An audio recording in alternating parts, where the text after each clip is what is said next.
अस्सलाम वालेकुम नाज़रीन, गुलिस्तान न्यूज़ देख रहे हैं आप। अभी तक का ताज़ा उर्दू खबरनामा लेकर आपका मेज़बान ज़ुहूर लोलाबी आपकी खिदमत में हाजिर। तफसीलात से पहले सुर्खियों पर एक नज़र।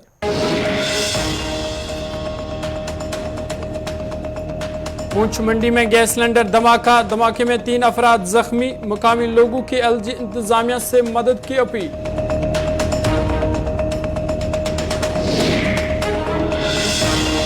वादी कश्मीर में कहीं बारिशें तो कहीं हल्की बर्फबारी का सिलसिला जारी। जम्मू श्रीनगर कौमी शाहराह ट्रैफिक के आमदरफ्त के लिए बंद। आज दोपहर से मौसम में बेहतरी आने का इम्कान। और तुर्की और शाम में ज़िलज़िले से तबाही जारी। मरने वालों की तादाद 21,000 से पार। खराब मौसम के बीच बचाव कार्रवाई जारी।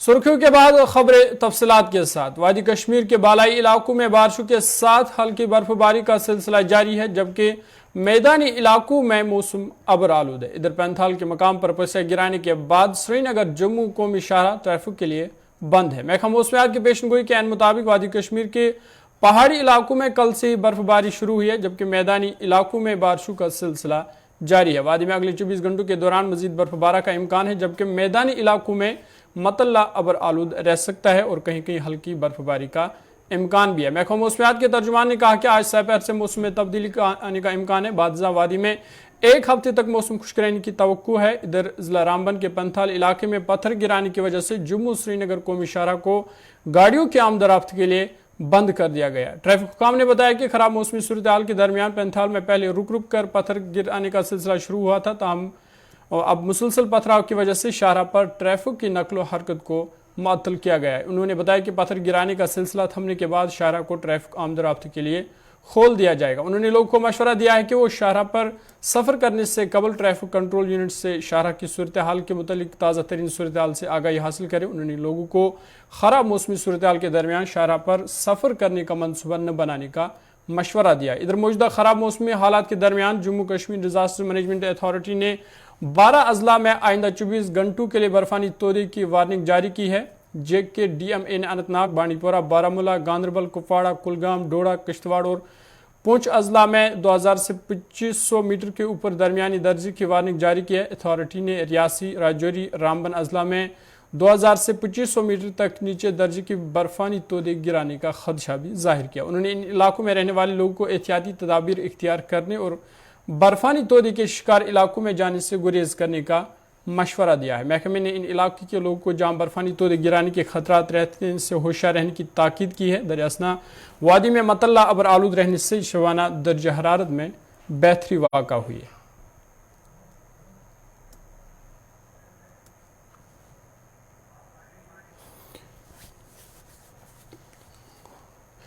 बानाल आपको ले चलेंगे जहां हमारे नुमाइंदे आरिफ इस वक्त हमारे साथ है। आरिफ, इस वक्त जम्मू श्रीनगर कौमी शाहराह का क्या हाल है, अपडेट कीजिएगा।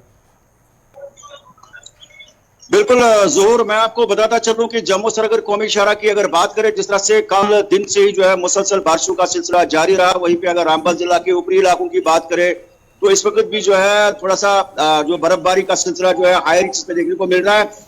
वहीं पे जम्मू श्रीनगर कौमी शाहराह पे जहां पैंतीहाल कल से ही सुर्खियों में बना है शूटिंग स्टूडियो के हवाले से, और बात करें इस वक्त भी जो है अगर ट्रैफिक हुकाम की मांग और जो ग्राउंड हम महसूस कर रहे हैं कि जम्मू श्रीनगर कौमी शाहराह जो है ट्रैफिक की आवाजाही के लिए पूरी तरह से बंद है। और पैंतीहाल में जहां पर रात भर शूटिंग स्टून का सिलसिला जारी रहा, इस समय अगर बात करें सुबह के अवकात में भी जो है कुछ इतनी खतरनाक किस्म की शूटिंग स्टून जो है रिकॉर्ड की गई, जिसमें जो स्टील टनल के जो पिलर्स है वो बिल्कुल तिनकों के मानंद जो है बिखर कर नीचे नाले में चले गए। और कहीं ना कहीं पे शूटिंग स्टून के हवाले से जो है जम्मू श्रीनगर कौमी शाहराह जो है इस समय पूरी तरह से ट्रैफिक के लिए बंद है।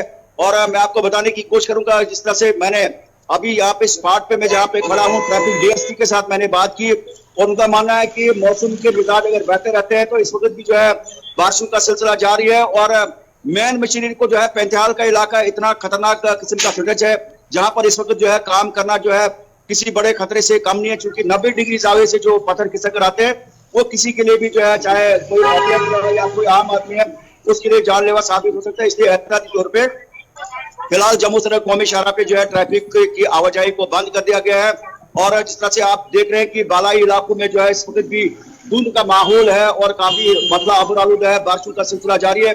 अगर मौसम के मिजाज, जिस तरह से महकमा मौसमियात का मानना है कि दोपहर के बाद जो है मौसम में बेहतरी आ सकती है, अगर वो प्रेडिक्शन जो है साबित होती है पॉजिटिव, तो कहीं ना कहीं पे जम्मू श्रीनगर कौमी शाहरा पे पैसेंजर को राहत मिल सकती है। ट्रेन सर्विस जो है अगर बात करें तो जम्मू श्रीनगर कौमी शाहरा के साथ साथ अगर करें तो बानियाल बारामूला ट्रेन सर्विस जो है वो बिल्कुल शेड्यूल के मुताबिक ट्रेन चलती हुई आ रही है। लेकिन जितने भी पैसेंजर्स वादी से बानियाल की ओर आ रहे हैं तो कहीं ना कहीं पे उनको बानियाल रेलवे चौक में ही दरमांदा रहना पड़ रहा है, क्योंकि आगे शेर बीबी और पैंतियाल के इलाके में जो है सूरत हाल थोड़ी सी कॉम्प्लिकेटेड है। अगर मौसम के मिजाज बेहतर रहते हैं, कौमी शाहरा को जो है आमदरफ्त के काबिल बनाया जा सकता है। लेकिन इस वक्त बारिशों का सिलसिला जारी है और जम्मू श्रीनगर कौमी शाहरा पे जो है गाड़ियों की आवाजाही पूरी तरह से दोनों अतराफ से बंद है। आरिफ, क्या इस हवाले से इंतजामिया से आपकी बात हुई? क्या बहाली का काम जारी है और कब तक, क्या कोई अपडेट है कि कब तक इसको दोबारा बहाल किया जाएगा ट्रैफिक के लिए? बिल्कुल जरूर, मैं आपको बताता चलूं कि इस वक्त भी आप देख रहे हैं कि बारिशों का सिलसिला जो है मूसलाधार बारिशों का सिलसिला जारी है। लेकिन जिस तरह से हमने एडमिनिस्ट्रेशन की बात की या जो ट्रैफिक के जो अफसरान हैं उनका मानना है कि जो पैंतियाल का इलाका है, जब मौसम बेहतर होगा उसके बाद ही कोई ऑपरेटर जो है वहां पर काम पे मामूर किया जा सकता है, क्योंकि पैंतियाल में जो है बेहतर मौसम में भी जो है पत्थर खिसकने के सिलसिला जो है वो देखने को मिलते हैं। और ऐसे में सवाल ये, जहाँ पर मूसलाधार बारिशें हो रही है और जो सूरत हाल है उसमें इस समय काम करना जो है किसी के लिए जो है वो खतरे से खाली नहीं है। लेकिन जो शेर बीबी का सिक्रेच है, जहाँ पर रोड पहले कई रोड पहले दब गया था, वहाँ पे बहाली का काम जो है अमल में लाया गया और वहाँ पे रोड को जो है आम तरफ बनाया गया। लेकिन पैंतियाल में अभी भी सूरत हाल जो है थोड़ी सी संगीन बनी हुई है शूटिंग स्पून या मौसमी एतबार से। चलिए आरिफ, बहुत बहुत शुक्रिया तफसीलात फराहम करने के लिए। सलीम वानी हमारे साथ ज्वाइन किए हुए हैं, वहीं अनंतनाग से मुजफ्फर भी ज्वाइन किए। आप दोनों का शुक्रिया। सलीम, आपके पास आना चाहूँगा, इस वक्त गांदरबल में मौसम की क्या सूरत हाल है और जिस तरह गांदरबल के लिए स्नो अवलांचेस की खतरे उसकी वार्निंग भी जारी की गई है, तो उस हवाले से क्या कोई एडवाइजरी जारी हुई है? करेंगे तो कल दोपहर बाद दोपहर से ही जो बर्फबारी हुई थी, जो हमारे गांदरबल के सब डिवीजन इलाका कंगन में है, जो ऊपरी इलाका है जैसे कुंड है, कुल्लन है, गगनगेर है, सोनमर्ग के नजदीकी इलाके हैं ये, उसमें बर्फबारी कंटिन्यूसली शाम रात देर तक चली और काफी 1 फुट से 1.5 फुट तक बर्फ वहां पे गिरी है। और जो मैदानी इलाके है, जो कंगन टाउन इलाका है, यहाँ पे भी 2 इंची बर्फ गिरी। और आज सुबह जो 8-9 बजे के बाद अभी यहाँ पे धूप भी निकल आई और मौसम इस वक्त बहुत खुशगवार है। लेकिन जो ऊपरी वाले इलाके हैं वहां पे कल रात देर तक बर्फबारी हुई और यहाँ पे भी जो मैदानी इलाके हैं यहाँ पे भी देर तक बर्फबारी हो रही थी। जो गांदरबल के बेशतर इलाके हैं, जो ऊपरी इलाके हैं जैसे नारानाग हो, सोनमर्ग हो, जोजिला तक, क्योंकि अभी श्रीनगर लेह राजमार्ग बंद ही है, लेकिन अभी सोनमर्ग तक खाली टूरिस्ट जाते हैं। लेकिन जब ऐसा मौसम आता है तो टूरिस्टों को भी गगनगिर से अलाउ नहीं करते हैं। लेकिन यहाँ पे अगर देखे जाए कि जो गांदरबल का ऊपरी इलाका है, जिसमें हम वलीवार कहते हैं, लार कहते हैं, अंदरवन कहते हैं, या सब डिवीजन कंगन ही सबसे ज्यादा यहाँ पे फारफ्लंग एरियाज है जिसमें है, उनमें जो बर्फबारी रात देर तक हुई। लेकिन आज सुबह 9 बजे के बाद ये जो धूप निकल आई, इस टाइम मौसम बहुत ही खुशगवार है और यहाँ पे अच्छा मौसम है। सलीम, जिस तरह से आपने बताया कि ऊपरी इलाकों में बर्फबारी हुई है, तो क्या वहां से बर्फ हटाया गया है, सड़कों को बहाल कर दिया गया? बिलखुसूस जो देखो ज़हूर, अगर हम जो श्रीनगर ले हाईवे रोड होता है, इसको BRO 122 RCC देता है और उसके लिए बाज़ाब्ता तौर पर गगनगेर में एक टीम होता है, ऑलरेडी BRO का टीम, और वहां पे टैग होता है, OC होता है, वो पूरी तरह से इसमें निगरानी जो हुई, जब बर्फ उतनी गिरती है तो वो क्लियरेंस करते हैं। और जो फार फ्लंग एरियाज है, जो कुलन के लिंक रोड से या गुंड के लिंक रोड से, सुरसाव के लिंक रोड से, उसमें जैसे UT के डिवीजन के जो RNB डिवीजन है, PMGS डिवीजन है, वो उसको मॉनिटर करते हैं। अगर इनको लगता है कि 1 फुट से ऊपर बर्फ गिरी तब भी ये क्लियर करते हैं, अदरवाइज जो रोड उनको डैमेज होता है तो वो शायद ही नुकसानदेह होता है फिर एडमिनिस्ट्रेशन के लिए। लेकिन यहाँ पे देखना होता है कि सुबह आज पूरी तरह से मॉनिटरिंग होगी डिपार्टमेंटों की तरफ से, कहाँ पे बर्फ उठाना है, कहाँ पे, क्योंकि आजकल जो बर्फ गिरता है ज्यादा तेज जमती नहीं है, क्योंकि इसमें पानी भी साथ होता है, क्योंकि चलाई कलान के बाद जो भी बर्फबारी होती है वो इतनी खतरनाक भी नहीं होती है, लेकिन इससे एक वजन सा होता है, नुकसान हो सकता है, लेकिन उतनी देर जमती नहीं है सड़क पे। सलीम, चलिए बहुत बहुत शुक्रिया आपका। मुजफ्फर इस वक्त हमारे साथ है। मुजफ्फर, क्या कुछ सूरत हाल है मौसम के अनंतनाग में? तो जोहर मैं बता दूं, देर रात से ही मौसम में हमें तब्दीली देखने को मिली है। अगर हम मैदानी इलाकों की बात करें, यहाँ पे बारिशों का सिलसिला रात भर जारी रहा, लेकिन वही बालाई इलाका जिसमें लारनू, मतीगावरन, कुकरनाग या शांगस के ऊपर वाले इलाके जिसमें दर्दपोरा, थिमरन, पाथलथन, वहां पे बर्फबारी देखने को मिली है।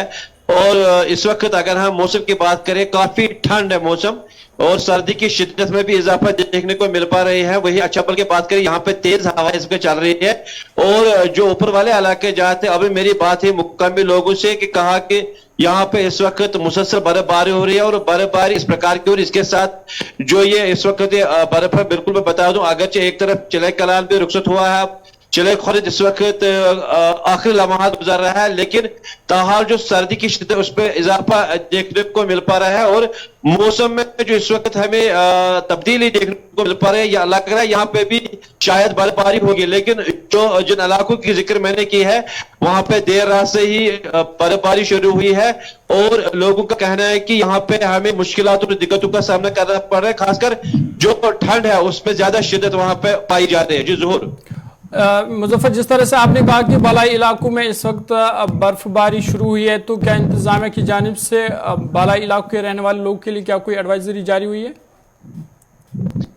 मैं बता दूं, जब भी ऐसा कोई मतलब एडवाइजरी पेश आए, मतलब जो मैट एडवाइजरी होती है उसके प्रकार सबसे पहले जो बलाई इलाका जाते हैं, जिसमें बता दूं मैं, चाहे हम लारनू के ऊपर वाले इलाकों की बात करें, जिसमें मती गावरन है, फॉर्टन है, गडोल है, उन लोगों से कहा गया है कि वो एहतियात बरतें, क्योंकि स्नो अवलांचेस का वहां पे खतरा है। और इसी प्रकार से जो तहसील एडमिनिस्ट्रेशन को करना, उन्होंने पहले एक एडवाइजरी जारी की है कि लोगों को खबरदार किया गया है कि वो घूमने फिरने में एहतियात बरते, क्योंकि अल्लाह न करे वहां पे जो ये एरिया है ये ज्यादा अवलांच प्रोन माने जा रहे हैं, जहां पे इनका जो स्लाइड्स है वहां पे ज्यादा खतरा रहता है। इसी गाड़ी से दोनों दर्रों को फिलहाल, जो मैं सिंथर कश्तवाड़ की बात करूं या मरगन वर्तमान की जो दर्रे हैं, उनको फिलहाल बंद किया गया है, क्योंकि वहां पे इससे पहले बर्फबारी हो गई थी। अगर जो उनको सोकल किए गए थे, लेकिन ताल देर रात जो बर्फबारी हो गई उसके कारण फिलहाल वो दोनों दरे बंद किए गए हैं। और लोगों को कहा गया है कि वो एहतियात बरते, खासकर जो छोटे बच्चे हैं उनसे कहा गया है कि वो ज्यादा, क्योंकि ये जिन इलाकों की मैंने जिक्र किया है ये बाला इलाके जाते हैं और वहां पे ये खतरा होता है कि वहां पे अक्सर बेशतर जो स्लाइड्स है या अवलांचेस है उनका ज्यादा खतरा रहता है। चलिए मुजफ्फर, बहुत बहुत शुक्रिया तफसीलात फराम करने के लिए। मौसम के हवाले से तफसीलात फराम कर रहे थे, गांधरबल से सलीम थे, अनंतनाग से मुजफ्फर थे, वहीं बानाल से आरिफ वहीद हमारे साथ थे। और इनका कहना था कि फिलहाल मैदानी इलाकों में मौसम अबर आलूद है, लेकिन बालाई इलाकों की बात करें तो कहीं एक जगहों पे बारिश के साथ साथ हल्की बर्फबारी का सिलसिला जारी है। इधर श्रीनगर कौमी शाहिरा भी फिलहाल ट्रैफिक के लिए बंद है। आगे बढ़ते हैं, सियाहती मुकाम गुलमर्ग में आज से शुरू होने वाले खेलो इंडिया सरमाई खेलों में हिस्सा लेने वाले खिलाड़ी गुलमर्ग पहुंच गए हैं। मरकजी वज़ीर खेल, नौजवानों के उमूर और मरकज़ इत्तलात और नशरियात के वज़ीर अनुराग सिंह ठाकुर भी वहां मौजूद है। उन्होंने इस मौके पर मीडिया से बात करते हुए बताया कि कश्मीर वाकई में जन्नत का एक टुकड़ा है। उन्होंने कहा कि आज से शोरा आफाक गुलमर्ग में खेलो इंडिया का एहतमाम हो रहा है, जिसमें मुल्क भर से आए हुए 1500 खिलाड़ी शिरकत कर रहे हैं। अनुराग ठाकुर ने वहां पर बर्फबारा में क्रिकेट भी खेला। उन्होंने बताया कि 6 रोज तक चलने वाली इस खेलो इंडिया गेम्स में 1500 खिलाड़ी शिरकत कर रहे हैं और वो 11 गेम्स में हिस्सा लेंगे। उन्होंने मजीद बताया कि खेलो इंडिया गेम्स का इंतजार साल भर रहता है। खेलो इंडिया विंटर गेम्स पूरा देश इंतजार करता है इसमें भाग लेने के लिए। खेलो इंडिया अभियान एक ऐसा अभियान है जहां पर यूथ गेम्स, यूनिवर्सिटी गेम्स और विंटर गेम्स का आयोजन किया जाता है। अभी यूथ गेम्स मध्य प्रदेश के 9 शहरों में चल रहा है और ये बर्फबारी जो आप सबके सामने हो रही है ये विंटर गेम्स का आगाज कर रही है। कहीं और नहीं, धरती पर स्वर्ग माने जाने वाले कश्मीर के गुलमर्ग में। और आप देख सकते हैं सब तरफ बर्फ ही बर्फ है। आगे बढ़ते हैं, इधर सरहदी जिला पुंछ मंडी मोरा आरिया में देर रात आग लगने से कई रिहायशी ढांचे जबकि 3 लोग जख्मी हो गए हैं। बताया जा रहा है कि एक रिहायशी मकान से अचानक आग जाहिर हुई, जिसने पूरे मकान को अपने लपेट में ले लिया। मुकामी लोगों, फौज और फायर इमरजेंसी एहलकारों ने अगरचे आग पर काबू पा लिया, तहाँ मकान में फंसे 3 लोग बुरी तरह से झुलस गए हैं, जिन्हें इलाज के लिए मंडी अस्पताल पहुंचाया गया, जहां उन्हें मजीद इलाज के लिए पुंछ अस्पताल ले जाया गया।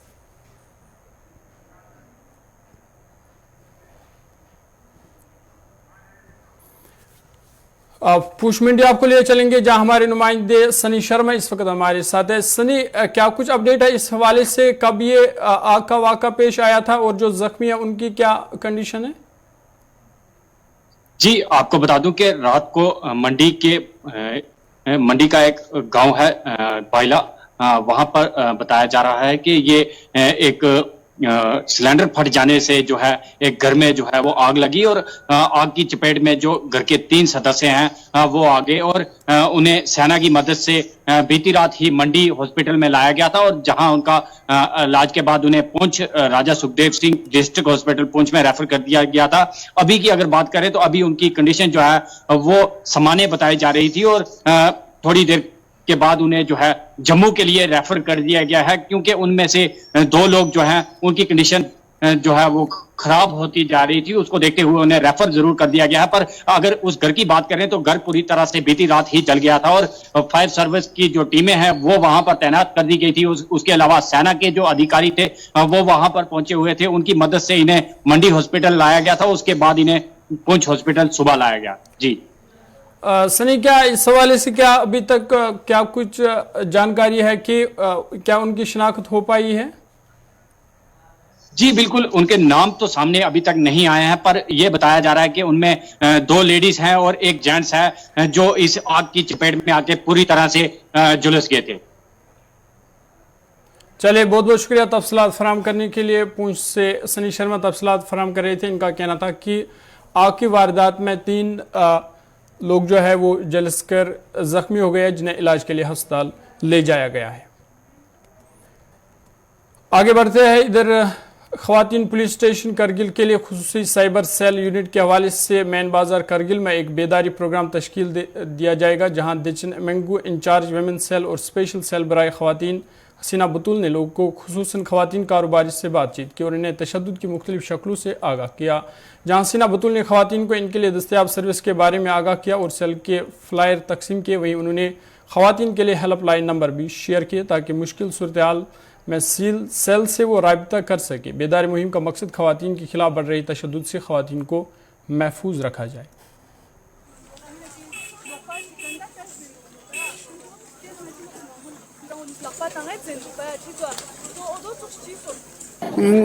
या अवल पहले या मीडिया हजरात यांता बहुत बहुत शुक्रिया यांती वेमेन सेल भारी का ngajah हागुक दास पहले बोला मैडम हसीना बतूल ने बोला कि औरतों के लिए क्या क्या हो रहा है आजकल ज़माने में प्रॉब्लम या आने में मालूम ना दां दरी बमो सकस या दूसरा न्यूमर चेट बचा सकने हम बोलते कि ना खों ऐसा प्रॉब्लम तासे खों या दूसरा बात तांग ना दूनी फिला नुमो हसीना बतूल जी का हागुक तांग ngajah सबसे दमो छोड़ दूसरा हागुक ngajah दरी छपा हा मासोर बिन खोने सेटअप चितों लंग ngajah महले बिन आता पुलिस स्टेशन जनंग आतांग हदार सजा शिकदार लगता है पुलिस स्टेशन। इधर यूपी के वज़ीर आला योगी आदित्यनाथ लखनऊ में ग्लोबल T20 समिट से क्या कुछ कह रहे हैं, आपको सुनाते हैं। फैक्ट्री कॉम्प्लेक्स के विकास की कार्रवाई भी प्रदेश के अंदर युद्ध स्तर पर चल रही है और आज मुझे बताते हुए प्रसन्नता है कि पिछले 6 वर्ष में आपके नेतृत्व और मार्गदर्शन में राज्य के औद्योगिक परिदृश्य में जो सकारात्मक परिवर्तन आया है, आज वह जमीनी धरातल पर भी दिखता हुआ दिखाई दे रहा है। और निवेश महाकुंभ उसकी एक झलक भी प्रस्तुत करता है। इस निवेश महाकुंभ में अब तक हमारे पास 18,643 कुल MOU हमारे साथ वर्तमान में हुए हैं और जिनके माध्यम से प्रदेश को अब तक 32,92,000 करोड़ रुपए के निवेश के प्रस्ताव हमें प्राप्त हो चुके हैं, जिनके माध्यम से प्रदेश के अंदर 92,50,000 से अधिक यहां पे नौकरी और रोजगार की संभावनाएं जिनके माध्यम से प्रदेश के अंदर होंगी। ये सभी जो सेक्टर वार प्रस्तावित निवेश है, इनमें रिन्यूएबल एनर्जी है, electronics manufacturing, industrial park, education, manufacturing, warehousing and logistic, real estate, IT enabled services, tourism, textile, power generation, housing, health care, food processing, dairy, food and civil supplies, waste to energy, biofuel, इन सभी क्षेत्रों में हुआ है।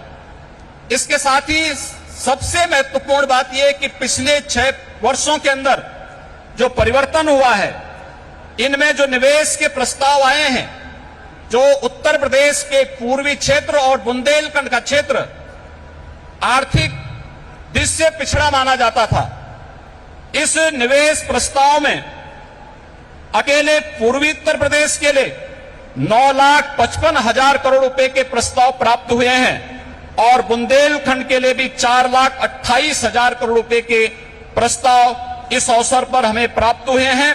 मैं एक बार फिर से आपके यशस्वी नेतृत्व और मार्गदर्शन में उत्तर प्रदेश आज विकास की जिन नई बुलंदियों की ओर अग्रसर हो रहा है, बीमारू राज्य के दंश से मुक्त होकर के देश के ग्रोथ इंजन के रूप में स्थापित करने के आपके विजनरी नेतृत्व में जो एक उत्तर प्रदेश सरकार और उत्तर प्रदेश वासियों को आपने दायित्व दिया है, उस दिशा में उत्तर प्रदेश तेजी के साथ आगे बढ़ रहा है।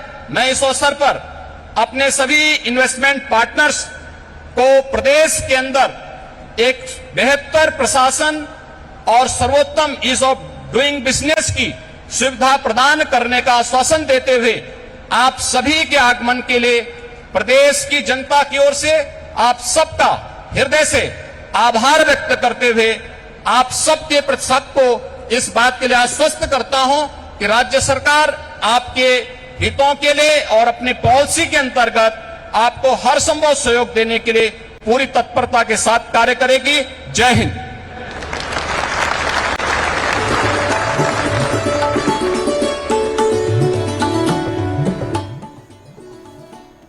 बहुत बहुत धन्यवाद माननीय मुख्यमंत्री जी।